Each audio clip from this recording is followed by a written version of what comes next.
Dark circle বা চোখের চারপাশে কালো দাগ এখান থেকে কিভাবে মুক্তি পাওয়া সম্ভব সেটা সম্পর্কে অনেকেই জানতে চেয়েছেন। আমি অ্যাকচুয়ালি এই বিষয়ে খুব বেশি সংখ্যক রোগী আমার অফিসে দেখি না, বাট আমি গ্ল্যাড যে আপনারা এই সম্পর্কে জানতে চেয়েছেন, কারণ আমি পার্সোনালি এই সমস্যায় ভুগি।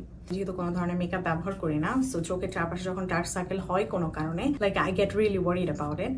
সো এটার জন্য আমি রিসেন্টলি এটা থেকে সাফার করেছি এবং একটা ডার্মাটোলজিস্ট দেখেছি। আমি নিজেও পার্সোনালি এটার উপরে পড়াশোনা করেছি এবং কিভাবে এই সমস্যা থেকে উত্তরণ পেয়েছি সেটা নিয়ে আমার পার্সোনাল জার্নি শেয়ার করবো দেখে আজকের এই ভিডিওটা বানানো। যাদেরকে এখন আমার পরিচয় দেওয়া হয়নি, আমি হচ্ছে ডক্টর নূর। আমি board certified internal medicine doctor university, সহজ বাংলা বলতে গেলে মেডিসিন বিশেষজ্ঞ হিসেবে আমেরিকাতে কাজ করছি। আপনাদের একটা ছবি দেখাচ্ছি। এই ভিডিওটা আমি অ্যাকচুয়ালি অগাস্ট মাসে করেছি, তখন ছিল গ্রীষ্মকাল। সো এই সময় একটু খেয়াল করে দেখবেন যে আমার চোখের চারপাশে কালো দাগটা একটু বেশি ভিজিবল। আমি অনেক সময় বাইরে থাকতাম, রোদের আলোতে থাকতাম, সানস্ক্রিন ব্যবহার করতাম, কিন্তু সানস্ক্রিন চোখের চারপাশে এতটা ব্যবহার করতাম না, কারণ আমি তখন যে সানস্ক্রিন ব্যবহার করছিলাম সেটা চোখের চারপাশে ব্যবহার করলে একটু ইরিটেশন হতো। আর আমি সবসময় একটা খুবই মোটা চশমা পরি, যদিও ভিডিওতে পরি না, বাট নর্মাল টাইমে এই চশমা ছাড়া আমি অ্যাকচুয়ালি কিছুই দেখি না। সো আমি যখন বাইরে যাই তখন সানগ্লাস ব্যবহার করতে পারি না, সো সানগ্লাস ছাড়াই আমি রোদে যেতাম, কারণ সানগ্লাস পরলে আমি কিছু দেখি না চোখে। সো যেহেতু সানগ্লাস ছাড়াই আমি রোদে যেতাম, তখন রোদের আলোতে আমার চোখের চারপাশে চামড়ার আরো বেশি ক্ষতি হয়েছে। আমি ডার্মাটোলজিস্টের পরামর্শে টিপস অ্যান্ড ট্রিক্স ফলো করেছি এবং আপনারা খেয়াল করে দেখবেন এখন আর চারপাশের ডার্ক সার্কেলটা এত বেশি ভিজিবল না, এবং আমি কোনো ধরনের মেকআপ ইউজ করি না। So you can see whatever I am. So first যে স্টেপটা ফলো করছি সেটা হচ্ছে আমি সানস্ক্রিন ব্যবহার করেছি চোখের চারপাশে। সো চোখের চারপাশে ব্যবহার করার জন্য আমি কোনো কেমিক্যাল সানস্ক্রিন ব্যবহার করিনি, কারণ কেমিক্যাল সানস্ক্রিন চোখের চারপাশের চামড়াকে একটু বেশি করতে পারে। সো এই জন্য আমি যেটা ব্যবহার করছি সেটা হচ্ছে মিনারেল সানস্ক্রিন। আপনারা কেনার সময় খেয়াল করবেন যেগুলো হচ্ছে জিঙ্ক এবং টাইটেনিয়াম থাকে, ওগুলো হচ্ছে মিনারেল সানস্ক্রিন। ওগুলো চোখের চারপাশে ব্যবহার করা যায় এবং খুবই সেফ। আপনারা যদি খুব বেশি রোদে না যান তাহলে you don't have to worry about it, but রোদে গেলে এই সানস্ক্রিনটা ব্যবহার করতে হবে। আর সেকেন্ড যে স্টেপসটা ফলো করছি সেটা হচ্ছে আমি সানগ্লাস ব্যবহার করার চেষ্টা করি। এখন যারা আমার মতো চশমা পরেন তারা ফটোসান ব্যবহার করতে পারেন। ফটোসান মানে হচ্ছে যেই চশমাটা রোদে গেলে কালো হয়ে যায়, গ্লাসটা অ্যাকচুয়ালি কালো হয়ে যায়, এই গ্লাসটা রোদে গেলে কালো হয়ে যাবে, তখন সেটা ইউভিএ মানে সূর্যের রশ্মি থেকে আপনার চোখের চারপাশে চামড়াকে প্রোটেকশন দেবে। সো এই দুটো খুবই ইজি এবং সিম্পল স্টেপস আপনি ফলো করতে পারেন ডার্ক সার্কেল কমানোর জন্য। এবং থার্ড জিনিসটা খুবই ইন্টারেস্টিং, সেটা হচ্ছে ক্যাফেইন। ক্যাফেইন মানে হচ্ছে আপনি একটা টি ব্যাগ নেবেন, 2টা টি ব্যাগ নেবেন, নিয়ে ওগুলোকে পানিতে ভিজিয়ে রাখবেন, ফ্রিজে রাখবেন।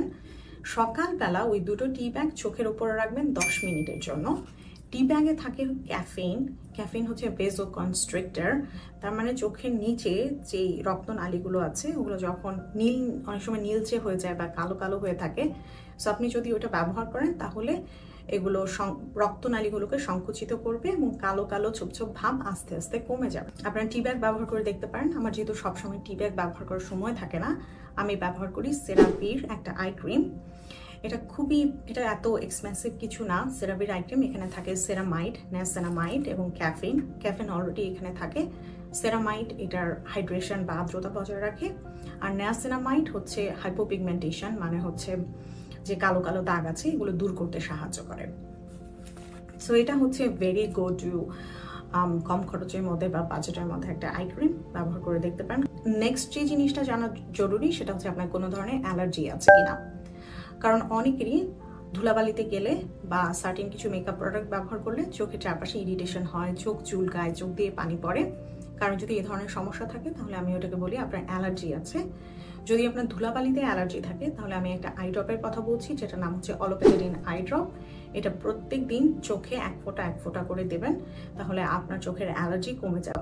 কিন্তু যদি আপনার কোনো কিছুতে অ্যালার্জি না থাকে তাহলে এটা ব্যবহার করবেন না। নেক্সট স্টেপ হচ্ছে আপনি যদি চোখে কোনো ধরনের কাজল, মাস্কারা, আইলাইনার ব্যবহার করেন, এটা তো আমরা কম বেশি সবাই করি। আমি নিজে কোনো মেকআপ ব্যবহার করি না, কিন্তু আমি কাজল, মাস্কারা, আইলাইনার ব্যবহার করতে খুবই পছন্দ করি।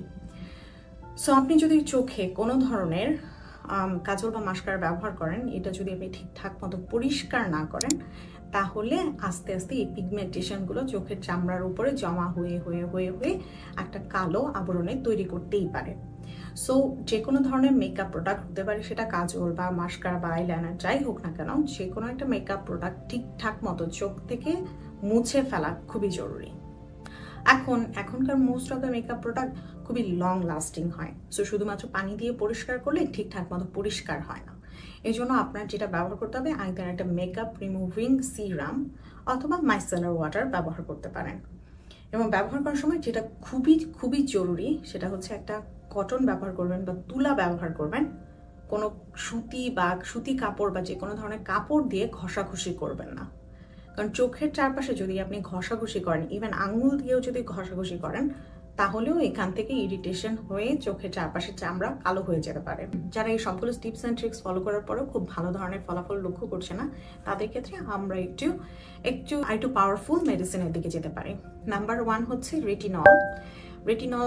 কম বেশি আপনারা অনেকেই জানেন, হয়তো শুনে থাকবেন যে রেটিনল চোখের চারপাশে ব্যবহার করা যায় না। এটা সত্যি না, এমন কোনো তথ্য উপাত্ত নেই রেটিনল চোখের চারপাশে ব্যবহার করা যায়। কিন্তু রেটিনল বা ভাইটামিন এর অ্যাকচুয়ালি 3 ধরনের ক্যাটাগরি থাকে, রেটিনাল অ্যান্ড ট্রেটিনয়েন। রেটিনাল এবং ট্রেটিনয়েন হচ্ছে একটু পাওয়ারফুল। এগুলো আমরা মুখের চামড়ায় ব্যবহার করব, কিন্তু চোখের চারপাশে ব্যবহার করব না। চোখের চারপাশে ব্যবহার করতে পারি শুধুমাত্র রেটিনল সিরাম। চোখের চারপাশে ব্যবহার করলে একটু ইরিটেশন হতে পারে, সো এই জন্য খুবই অল্প পরিমাণে ব্যবহার করতে হবে এবং অল্প পরিমাণে নিয়ে চোখের চারপাশে ব্যবহার করতে হবে।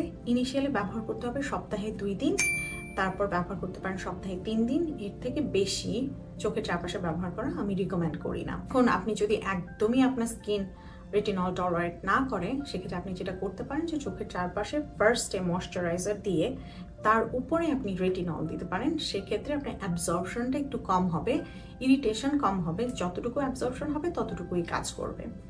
So it's not a bad idea. এটা আমার ডার্মাটোলজিস্ট আমাকে পরামর্শ দিয়েছে, আমি এখনো করিনি পার্সোনালি, কারণ আমার মনে হচ্ছে অন্যান্য স্টেপস ফলো করেই আমার ভালো ধরনের ইমপ্রুভমেন্ট লক্ষ্য করেছি। এই জন্য আমি আর চোখের চারপাশে রেটিনল ব্যবহার করিনি। কিন্তু আপনাদের যদি কারো চোখের চারপাশে চামড়া কুঁচকে যাচ্ছে এরকম যদি লক্ষ্য করে থাকেন, তাহলে অবশ্যই রেটিনল ব্যবহার করতে পারেন, তাহলে ওই রিঙ্কেলস বা চামড়া কুঁচকে যাওয়াগুলো ভালো হয়ে যাবে। এখন ফাইনাল যে স্টেপসটা সেটা হচ্ছে এক্সফোলিয়েশন। চোখের চারপাশে এক্সফোলিয়েশন ব্যবহার করাটা একটু ট্রিকি। এগেন এটা ইরিটেশন করতে পারে, যদি ইরিটেশন করে তাহলে একদমই ব্যবহার করা যাবে না। চোখের চারপাশে ব্যবহার করার জন্য নট রিকমেন্ডেড স্যালিসাইলিক অ্যাসিড। কখনোই স্যালিসাইলিক অ্যাসিড ওয়াশ আপনি চোখের চারপাশে ব্যবহার করবেন না। স্যালিসাইলিক অ্যাসিড চোখের চারপাশে ব্যবহার করলে চোখে ইরিটেশন হতে পারে এবং এখান থেকে ডার্ক সার্কেল আরও বেড়ে যেতে পারে।